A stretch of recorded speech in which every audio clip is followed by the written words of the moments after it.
Bueno, vamos a continuar hoy con el tema de los límites de funciones campo escalar. ¿Ok? Entonces, coloquemos por acá, continuación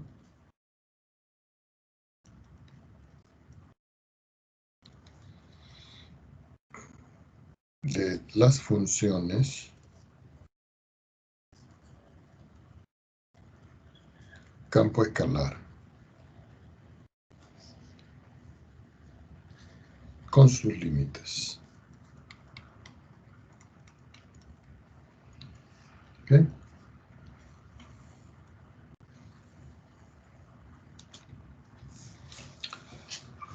Vamos a hacer un ejemplo donde vamos a estudiar claramente el comportamiento de una función en algún punto. Supongamos que nosotros tenemos la función campo escalar f de x, y, que es igual a x por y dividido entre x al cuadrado más y al cuadrado. Y me pregunta, este ejemplo, si existe el límite cuando x, y está tendiendo al valor 0, 0 de la función f de x que está descrita en la parte de arriba. Si nosotros observamos esta expresión, lo que tenemos que ver es el comportamiento de esta función cerca del punto 0, 0. Es como si desde una perspectiva geométrica se les indicara que yo planteo un sistema referencial en 2 dimensiones, lo identificamos con el eje Y, lo identificamos con el eje X, y yo quiero saber qué está pasando aquí. ¿En dónde? En el punto 0, 0. ¿Qué sucede con la función en ese punto? Lógico que nosotros vimos que yo me podía acercar aquí por la derecha de este punto. Me podía acercar por la izquierda de este punto. Yo eso lo puedo incluir aquí como si fuera una flechita para indicar que me estoy moviendo por la derecha y por la izquierda del eje X. Pero también puedo indicar que me puedo mover de arriba hacia abajo o de abajo hacia arriba sobre la vertical que es sobre el eje Y. Entonces alguien se pregunta, ¿habrá alguna otra forma de acercarse a este punto? La respuesta es sí, porque resulta de que si nosotros lo vemos bajo otra óptica, es como si yo les digo, bueno, por aquí yo voy a pasar la función f de x igual a y, a ver qué es lo que ocurre.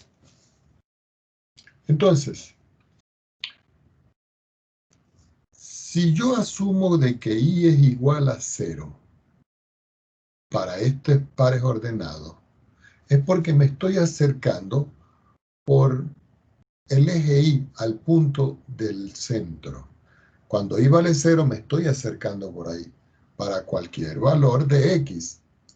Quiere decir que si y es igual a 0, yo puedo argumentar de que la función f de xy, que está dada como x por y sobre x al cuadrado más y al cuadrado, la puedo sustituir por x, 0.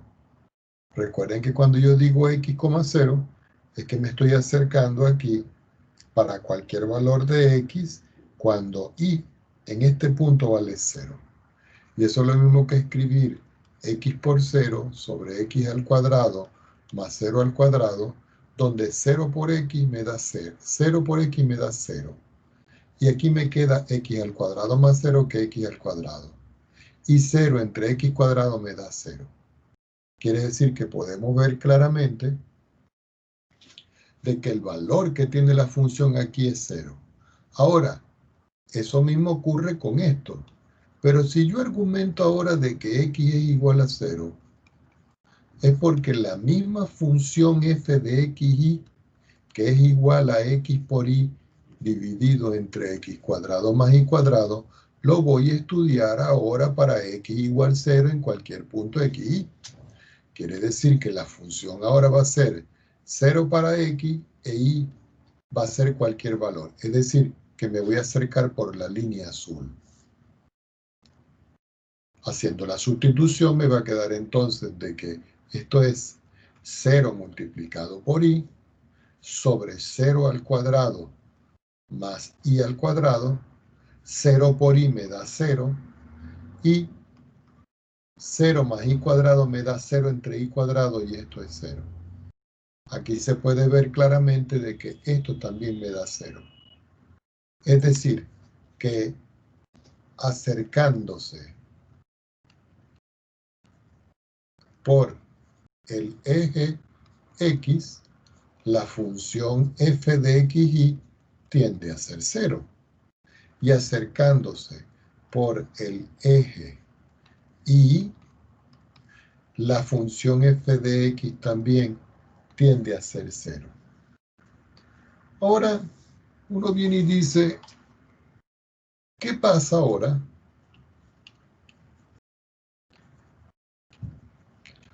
si nos acercamos al origen por medio de la recta y igual a x? Cuando yo digo que me estoy acercando por medio de la recta y igual a x, es que porque voy a estudiarla aquí con esta recta que es color naranja que tengo yo aquí. Si eso es cierto, es como si yo les digo a ustedes, la función original es de la forma f de xy, que es x por y, dividido entre x cuadrado más y cuadrado.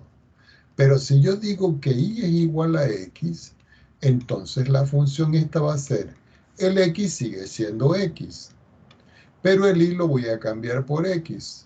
Quiere decir que arriba me queda x multiplicado por x sobre x al cuadrado sobre y al cuadrado.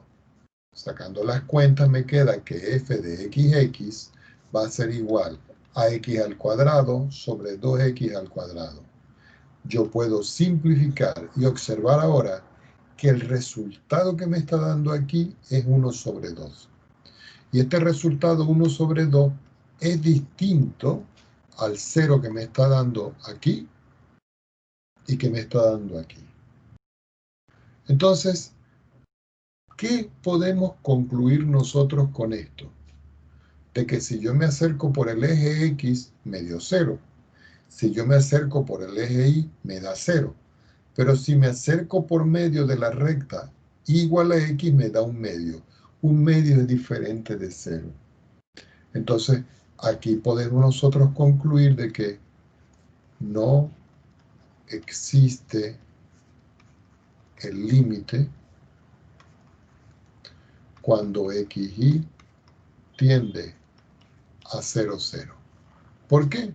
Porque el límite debe ser único, ya que el límite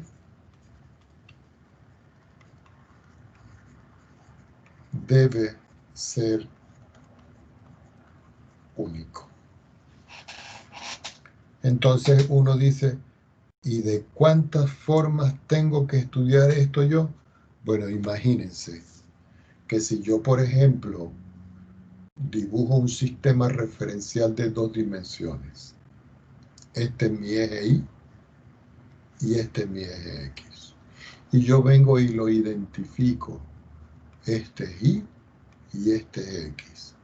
Entonces uno dice, yo me puedo acercar por la recta, me puedo acercar por esta recta. Quiere decir que si yo le coloco línea, yo me puedo acercar por aquí al 0, me puedo acercar por aquí al 0 y me puedo acercar de esta manera. Ah, pero también yo me puedo acercar por medio de esta curva que pasa por el origen. También me puedo acercar por medio de una parábola que pase por aquí por el origen, de tal manera que su vértice esté aquí. Entonces, existen infinitas formas naturales de pasar por el punto 0,0. Si eso es así, entonces uno diría para un problema, bueno, si yo tengo una función y voy a estudiarla, yo tengo que estudiarla con el mayor número de casos que puedan pasar por ese punto.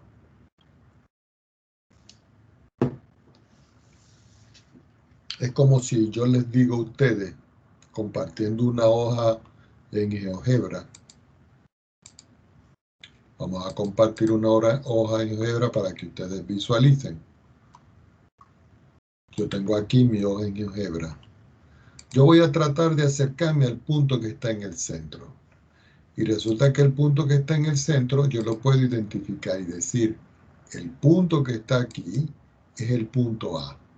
Ese punto A yo vengo y le voy a cambiar sus propiedades. Le voy a colocar un color llamativo y el estilo lo voy a colocar bastante grande para que se pueda ver. Por supuesto que si me voy a nivel básico, yo le puedo decir que me dé el nombre y valor para saber exactamente que el punto A que yo estoy estudiando vale 0,0. Ahora, ¿de cuántas formas naturales yo puedo pasar por el punto 0? De infinitas formas. Porque yo, por ejemplo, puedo acercarme por medio del eje X. Y observen que el eje X está, de la recta esta que está aquí. Y esta recta que está aquí yo la puedo identificar. Quiere decir que la recta f de x igual a x pasa por el origen. ¿Qué otra curva puede pasar por el origen? Bueno, yo puedo tener la expresión x al cuadrado. Y si nosotros vemos esta expresión x al cuadrado, que está aquí, su vértice también está pasando por acá. ¿Que puedo tener otras expresiones? Bueno, vamos a identificar cada una de las que podamos colocar. Yo también puedo tener aquí una expresión de la forma x cúbica. De tal manera que si nosotros vemos la que está en color naranja, esa es x cúbica. Y yo puedo seguir colocando ahí cualquier cantidad de funciones que pasen por el origen. Ahora, ¿cuántas funciones van a pasar por el origen? Infinitas funciones. Entonces, esa es la idea de estudiar el límite muy cerca de esto. Ahora, puede ocurrir de que yo no tenga que estudiar el punto en el 0,0. De pronto el punto está en 5,1, o del punto de pronto está en menos 4,0, o de pronto está en el punto en el 0,3, o en cualquier parte del sistema referencial de 2 dimensiones. Volvamos nuevamente a la pizarra. Entonces, ya teniendo claro esto, yo puedo entonces considerar otro ejemplo y verlo desde otra perspectiva y decir, ejemplo,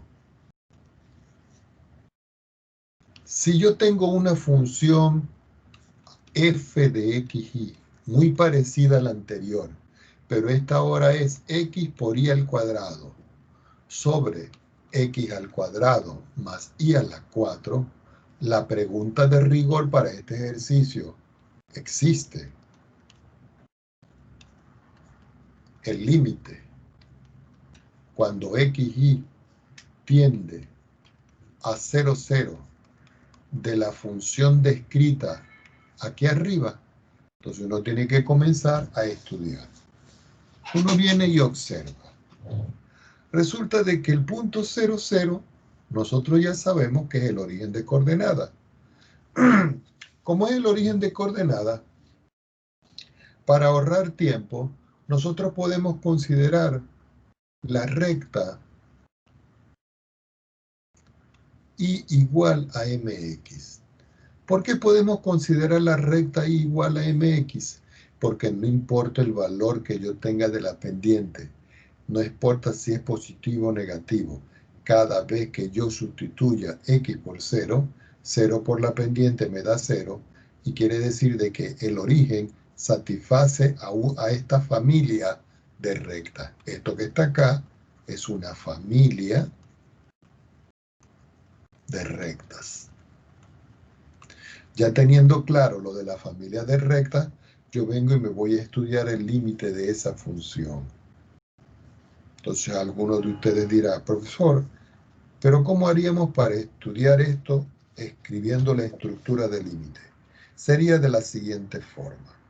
Uno viene y dice, voy a estudiar el límite cuando el par ordenado xy, que tiende al origen, que es 0, 0, de la función xy cuadrado sobre x al cuadrado más y al cuadrado, me está dando como resultado. Si nosotros hacemos evaluación conjunta de esto, yo puedo sustituir, como se vio en cálculo 1, el 0, 0 al cuadrado, 0 al cuadrado, 0 al cuadrado, y esto me da 0 sobre 0, y nosotros sabemos que esta expresión es una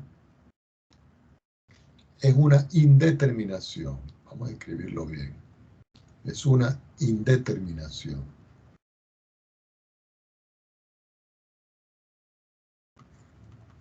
¿Por qué? Porque la división por 0 no está dada. Entonces uno tiene que romper la indeterminación. ¿Y cómo se rompe? Utilizando esta familia de rectas que están pasando por aquí, porque algunas de ellas me debe arrojar resultados genéricos. Uno vuelve a escribir el límite cuando xy tiende a 0, 0. Escribe xy al cuadrado sobre x al cuadrado más y al cuadrado y dice límite, pero como ahora como ahora y lo voy a cambiar por mx, yo digo aquí x y donde está y escribo mx. Quiere decir que aquí ahora la estructura me queda que es x, el y es mx. Aquí, perdón, esto tiende a 0, 0. Esto es al cuadrado, y todo esto queda dividido entre x al cuadrado más y, pero y es mx al cuadrado. Si nosotros sacamos las cuentas respectivas, me va a quedar que esto es el límite. Como aquí la variable es x, estos dos términos los puedo escribir como si fuera un límite cuando x tiende a 0. Aquí, si nosotros visualizamos esta expresión, esto es x por m cuadrado por x cuadrado sobre x cuadrado más m cuadrado por x al cuadrado. Indudablemente de que yo puedo factorizar. Aquí nosotros podemos factorizar. Y si factorizamos me queda que esto es el límite. Cuando x tiende a 0, voy a sacar factor común x al cuadrado, que va a multiplicar a x m al cuadrado, todo dividido entre x al cuadrado, que va a multiplicar a 1 más m al cuadrado. Ahora, ya cuando estoy en esta estructura que tengo acá, yo puedo simplificar. Y al simplificar este término con este, observamos que lo que me está quedando aquí es el límite cuando x tiende a 0. Arriba me quedó xm cuadrado y abajo me quedó 1 más m cuadrado. Y uno dice, ajá, ¿y qué resultado me pudiera dar esta expresión cuando yo le aplico que x tiende a 0? ¿Qué me da esta expresión? Observemos que si x tiende a 0, el numerador tiende a 0 por m cuadrado. M es cualquier número, es decir que arriba me da 0. Y abajo tengo 1 más m cuadrado, y eso es un número. Y no importa el valor de m positivo o negativo, esto es una suma que no se indetermina. Quiere decir que el límite de la función me está dando 0. Ah, pero esa no es la única forma de estudiarlo, porque resulta que aquí me acerqué yo por una familia de rectas. ¿Qué tal si yo me acerco ahora por medio de una parábola? Veamos qué ocurre cuando nos acercamos al origen 0,0 cuando el recorrido es y igual a x cuadrado. Por supuesto que yo puedo colocar una familia de parábolas, pero estoy tomando solo una genérica. Perdón, una en particular. Entonces, en este caso, yo vuelvo a escribir el límite. Cuando xy está tendiendo a 0, 0, arriba la función sabemos que vale x por y al cuadrado partido por x cuadrado más y cuadrado. Aquí escribo igual, aquí escribo límite, y aquí voy a escribir una sola variable. ¿Por qué? Porque ahora el x sigue siendo x, pero el y cuadrado es x al cuadrado. Y todo esto dividido entre x al cuadrado más y, pero y es x al cuadrado. Como pueden ver, ya esta expresión está en una sola variable. Así que yo puedo escribir aquí que esto es el límite cuando x tiende a 0 de, aquí me queda x elevado a la 4. Entonces coloco x por x elevado a la 4 sobre x al cuadrado más x elevado a la 4. Indudablemente que en toda esta expresión que yo tengo acá, de una u otra manera yo puedo sacar factor común, ¿cierto? Y ver qué es lo que ocurre. Así que en esta expresión me va a quedar que esto es el límite. Cuando x tiende a 0, aquí me queda x a la 5 sobre x al cuadrado más y a la 4. Tengo que factorizar o tengo que simplificar. Si simplifico todo por x a la 2, me va a quedar que este es el límite cuando x tiende a 0 de x a la 5 entre x a la 2 me da x a la 3. Aquí me queda 1 y aquí me queda x al cuadrado. Y si x tiende a 0, esto tiende a ser 0 sobre 1 más 0 y eso me da 0. Quiere decir que en este caso me está dando 0 y aquí me está dando 0. Es decir que con una familia de rectas me está dando 0. Y con esta familia y con esta parábola en particular también me da 0.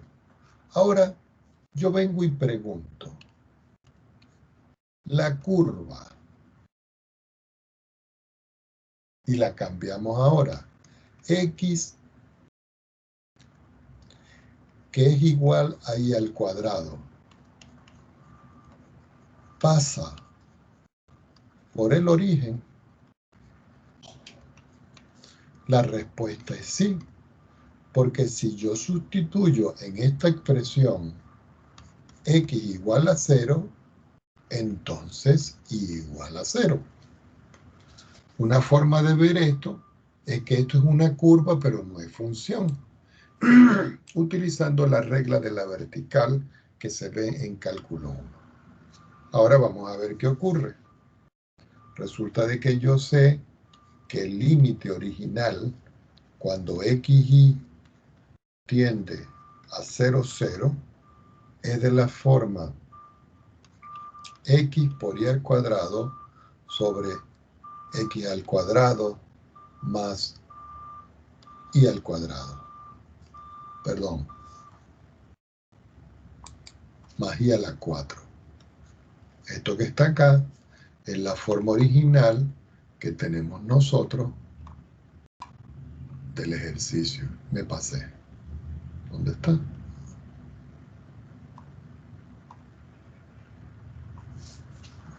Aquí no escribí, este es 4. Este es 4. Aquí me faltó...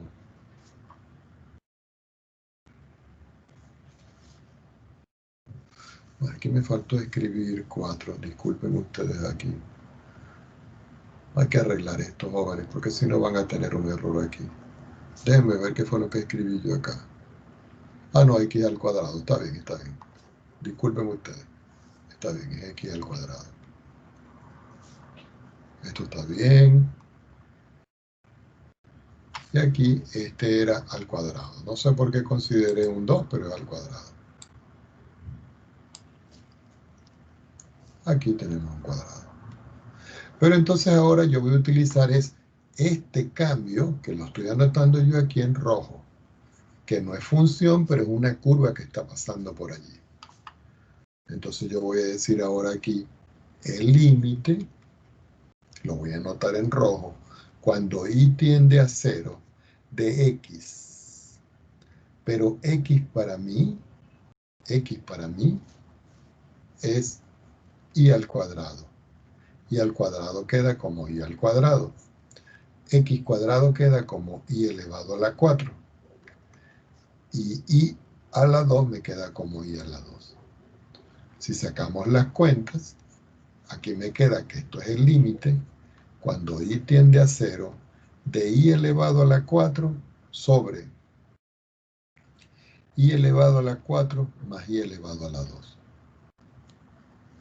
Simplificando, me va a quedar simplificando por y a la 2 cuando y tiende a 0 y a la 4 dividido entre y a la 2 me queda y a la 2. Y a la 4 dividido entre y a la 2 me da y a la 2. Y a la 2 dividido entre y a la 2 me da 1. Y si y tiende a 0, entonces esto me da 0, esto me da 0 más 1 y esto me da 0. Y me da como resultado 0. Quiere decir que por y igual a mx, coma, y igual a x cuadrado, coma, y al cuadrado igual a x, el resultado del límite es 0. Entonces uno puede argumentamos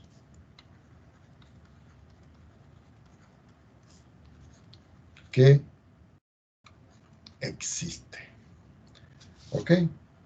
Que existe. Ahora, uno podría decir, ajá, y si ya existe la estructura de este límite, ¿cómo tendría yo que justificar que existe? Entonces uno dice, bueno, en esta parte uno dice, tenemos que aplicar definición de límite.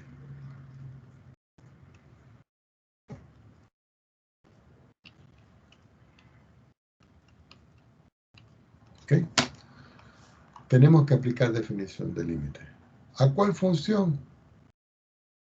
A la función que yo tengo, ¿dónde está? A la función esta original que yo tengo aquí. Esta que está aquí.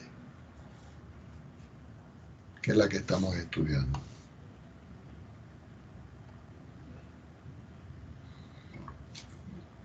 Entonces, nosotros acabamos de ver, lo voy a hacer en otro color en verde, que si xy tiende a 0, 0, entonces la función f de xy tiende a 0. Y este 0 que está acá no es nada más que el límite. Es decir, que el límite de la función es 0. Entonces la definición dice, para todo número épsilon mayor que 0, debe existir otro número delta mayor que 0, tal que para todo xy que está muy cerca de 0, 0, se cumple que 0 va a ser menor que xy menos 0, 0 menor que el delta, lo que va a implicar que la función, y uno tiene que escribir aquí la función. La función que nosotros estamos estudiando es esta que está aquí. X cuadrado más y cuadrado. Entonces uno dice aquí x y cuadrado sobre x cuadrado más y cuadrado. ¿Y qué le va a restar 1 aquí? Le va a restar el valor del límite que me dio 0. Y lo voy a escribir en azul. Lo cierra y dice que esto tiene que ser menor que el éxilon. El procedimiento para resolver este es el siguiente. A esta primera parte hasta el delta se clasifica con el número 1 en romanos. Y a esta parte que está aquí lo podemos clasificar con número 2 en romanos. Se puede poner también A y B o simplemente 1 y 2. Entonces uno comienza a estudiar y dice, bueno, en el argumento que yo tengo aquí de 1, yo tengo que sacar las cuentas de esto. Quiere decir que tengo 0 que va a ser menor que x, le resto 0. Entonces digo x menos 0, y menos 0, entre paréntesis, menor que el delta. Por supuesto que si yo no le estoy restando nada, me queda lo mismo. Quiere decir que 0 va a ser menor que x, y. Y esto es menor que delta. Esto que está acá tiene una interpretación geométrica. La interpretación geométrica de esto que está aquí es como si yo les digo, estoy en un sistema referencial de 2 dimensiones, donde yo identifico que este es y, que este es x, y yo vengo y coloco un punto aquí, y digo que ese punto tiene coordenadas x, y. Ahora, yo sé que yo puedo trazar desde aquí hasta aquí una línea, y resulta que el tamaño de toda esta línea no es nada más que la norma de xy. ¿Ok? Como es un vector, es la norma de esto que está acá. Ahora, nosotros podemos ver que podemos hacer una proyección de esto aquí. Es decir, que podemos proyectar aquí esto. De tal manera que si nosotros proyectamos, el valor que hay de aquí hasta aquí es x. Y el valor que hay desde aquí hasta aquí, cuando yo lo proyecto, es y. Eso indica que desde aquí hasta aquí, este pedacito que está aquí, vale esto. Eso quiere decir de que 0 va a ser menor que el valor absoluto de x, menor que el valor absoluto de xy, porque es la hipotenusa, y que todo eso es menor que delta. De igual forma, 0 es menor que y, menor que xy, menor que el delta. Con estas dos expresiones se saca una conclusión, de tal manera que si x es mayor que 0 y x es menor que la norma de xy, quiere decir que el valor absoluto de x es menor que la norma de, que es menor que el delta. Y de igual forma también se concluye de que esto es menor que el delta. Esto que está acá lo encerramos en 2 nubecitas, porque son las conclusiones que se van a utilizar a futuro. Ahora, como yo tengo que estudiar 2, en 2 ya nosotros tenemos una expresión que dice el valor absoluto de la función. Y el valor absoluto de la función es x y cuadrado, entonces uno escribe acá, x y cuadrado sobre x al cuadrado más y al cuadrado menos el valor que me dio el límite menor que el éxilo. Entonces uno comienza aquí a resolver. Esto que está aquí hay que resolverlo. Entonces uno saca las cuentas y dice, bueno, aquí, si yo a esto le quito 0, me queda lo mismo. Y eso sigue siendo menor que el éxilo. Voy a tomar otra hoja para poder apoyarme. Ahora, si nosotros observamos esta expresión que está acá, esta expresión que está acá yo la puedo separar de esta manera, como x que multiplica a y al cuadrado y al cuadrado más y al cuadrado, y esto es menor que épsilon. Pero resulta y acontece de que esta expresión que estoy colocando yo aquí, esta expresión es una expresión acotada. ¿Qué quiere decir que es una expresión acotada? De que el máximo valor que puede tomar este cociente es 1. Y como el máximo valor de este cociente es 1, yo puedo argumentar que y al cuadrado sobre x al cuadrado y al cuadrado siempre es menor o igual que 1. Puede ser 1, porque si x es 0, al dividir y cuadrado entre y cuadrado es 1. Pero si x no es 0 e y no es 0, entonces esta expresión que yo tengo acá va a ser menor que 1. Es como si yo les digo, si x vale 1 e y vale 1. Si ustedes ven y yo sustituyo acá, aquí me queda 1 al cuadrado, 1 al cuadrado, 1 al cuadrado, y si sacamos las cuentas, eso es 1 sobre 2. Y 1 sobre 2 siempre va a ser menor que 1, y se verifica. Entonces, retomando otra vez esta parte que está acá, entonces uno viene y dice, retomando, 2 puntos. Yo tengo el valor absoluto de x, el valor absoluto de x que multiplica y cuadrado más x cuadrado más y cuadrado, y esto es menor que épsilon. Pero esta expresión que está aquí, ¿cierto? Yo la voy a estudiar por aquí solita. Y digo, no perdamos de vista que esto es menor que épsilon. Y voy a escribir aquí que x por y al cuadrado sobre x al cuadrado más y al cuadrado es lo mismo por propiedades que el valor absoluto de x por el valor absoluto de y cuadrado sobre x cuadrado más y cuadrado. Ahora, ya sabemos que esto que está aquí está acotado. ¿Y está acotado en cuánto? En 1. Y esto que está acá también está acotado. Pero esto que está aquí está acotado por delta. Porque el valor absoluto de x con la construcción de todo esto dijo que es menor que delta. ¿Qué indica todo esto? Observen algo. Esto es menor que delta y esto es menor que 1. Pero resulta que todo esto es menor que épsilon. Entonces yo voy a reescribirlo acá. Valor absoluto de x por valor absoluto de y cuadrado, x cuadrado más y cuadrado.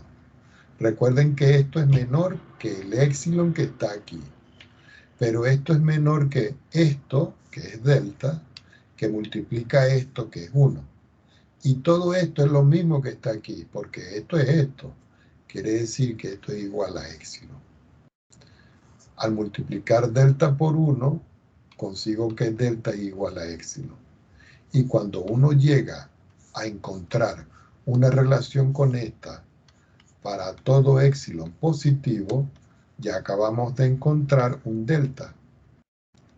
Y ese delta que yo acabo de encontrar aquí vale precisamente épsilon. ¿Para qué? Para cualquier valor de épsilon que yo tenga. Si no se consigue el valor del delta como un épsilon positivo, entonces no puedo hacer nada con eso. Bueno, nos toca hacer más ejemplos de esta estructura. Denme un minuto.